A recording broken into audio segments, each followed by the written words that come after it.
Cambodia. The U.S. was driven out of Cambodia at the end of the Vietnam War. 20 years ago today, the capital Phnom Penh fell to the Khmer Rouge. The Khmer Rouge were in turn defeated by the Vietnamese. And now, after all these years, the U.S. is sending American military trainers and equipment to Cambodia. This time the enemy is what some have called the army that never sleeps.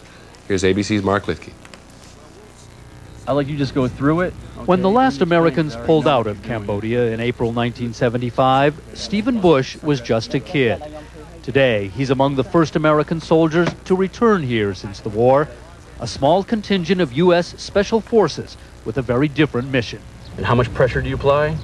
They are part of a multinational team of demolition experts, here to teach the Cambodian army how to detect and disarm the deadliest legacy of the war, landmines. It's probably one of the most mine-populated, countries in the world right now. So I'd say it's pretty serious. The mines have been planted by every army to fight here over 3 decades. The Americans who entered Cambodia during the Vietnam War, the Cambodian and Vietnamese armies, and most notoriously, the communist Khmer Rouge, who are still waging their guerrilla war. Landmines, still the weapon of choice. This one here is called the bounding Betty. It bounds up into the air about 3 feet, causing damage to the legs or to the stomach area. It can blow off your legs. Right. The mine experts here estimate there are 10 million landmines buried in Cambodia, one for every man, woman, and child in the country. Mines that continue to kill and maim up to 300 people a month. The evidence is visible in every town, on every street, in every hospital. At some hospitals, there are so many amputees, they spill into the hallways, soldiers and civilians.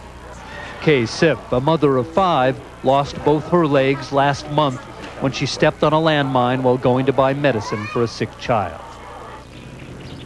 It is so dangerous in the countryside that people risk their lives every time they work in the fields or walk down a path. For years, aid agencies here have tried to help the victims. Making artificial limbs has become a major cottage industry. But fitting an artificial leg does nothing to eliminate a minefield. Well, as fast as we put them on, there's another couple of hundred being blown off every month. At times, it seems the only mines being removed are those being stepped on by the Cambodian people. By some estimates, it will take up to 30 years of concerted action to diminish the threat of mines in Cambodia, perhaps 100 years to eliminate the problem.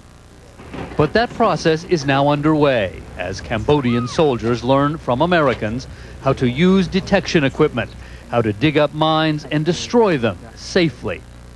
For the first time in a generation, U.S. soldiers are feeling good about a mission in Southeast Asia.